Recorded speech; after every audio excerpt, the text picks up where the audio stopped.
The Vikings had a story for the end of the world. Ragnarök, it was a prophecy of a final world-shattering battle. But what if it wasn't a prophecy?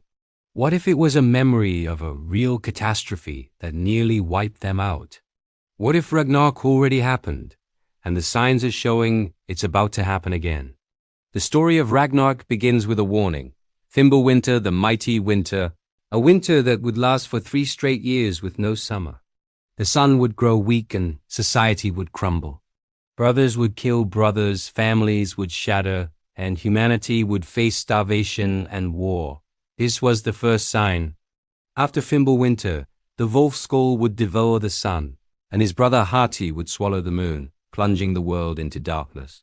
The earth would shake, mountains would crumble, and the great Wolf Fenrir would break his chains. The final battle would begin, and the gods themselves, Odin, Thor, Loki, would fall. The world would be consumed by fire and sink beneath the waves. It's a terrifying story, but is it just a story? In the year 536 AD, something terrible happened. The Roman historian Procopius wrote, "The sun gave forth its light without brightness." Exceedingly like the sun in eclipse, across the world, historical records describe the same chilling phenomenon, a mysterious dusty fog that veiled the sun for over a year. In China, there was summer snow. In Ireland, the annals record a failure of bread. Global temperatures plummeted, kicking off the late antique Little Ice Age. For decades, the cause was a mystery. Now, science has an answer. Ice cores from Greenland revealed the chemical fingerprints of colossal volcanic eruptions. A massive eruption in 536 AD was followed by another in 540 AD. Together, they ejected enough ash into the atmosphere to create a volcanic winter, blocking sunlight and triggering catastrophic crop failures. This was felt acutely in Scandinavia. For a society dependent on agriculture, it was an apocalypse. Archaeological research shows tree growth nearly stopped for several years. Excavations reveal abandoned farms and villages, and some evidence suggests the population of the Scandinavian peninsula may have fallen by as much as 50%. It was a society on the brink of total collapse, a multi-year winter, a sun without brightness, starvation and social breakdown. The parallels between the historical catastrophe of 536 AD and the mythological Fimbulwinter are hard to ignore. For the people who survived, the world truly must have seemed like it was ending.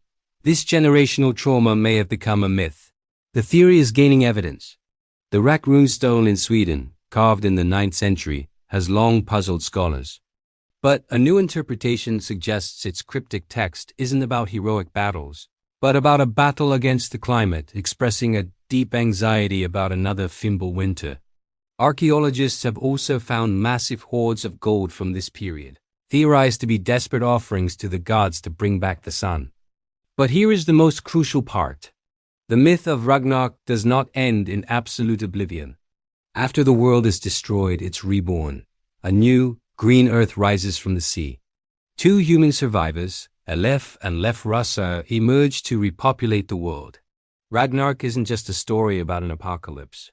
It's a story about survival, transformation, and renewal. The story, however, doesn't just end in the past. In the 6th century, volcanoes threw the planet's climate into chaos. Today, we are doing it to ourselves. Our modern crisis is one of warming, but the effects are chillingly similar. Extreme weather, crop failures, and the potential for massive societal instability. The Norse myths were more than stories. They were frameworks for navigating existential crises. They recognized that the greatest threat wasn't just the climate, but how humans react to it. The breakdown of trust, the axe age, sword age, where brother turns on brother. But Ragnarök also provides a model for a different path. In the final battle, old enemies, gods, and giants are forced to fight side by side out of sheer necessity. This is a powerful metaphor for the kind of global cooperation required to face our own crisis. Our climate challenge can feel Sisyphean, an impossible boulder to push. But like the survivors of the first Ragnarök, we can find our meaning in the choice to act, even in the face of overwhelming odds. The story of Ragnarök is not a prophecy. It is a memory of a real apocalypse and a testament to the resilience of those who survived it. It serves as both a warning of how fragile our world is and A message that even after the end, there can be a new beginning. The Vikings were shaped by their climate catastrophe, and they created a myth to process the trauma and guide their future. We are now living through our own slow-motion apocalypse. The question we must face is a simple one.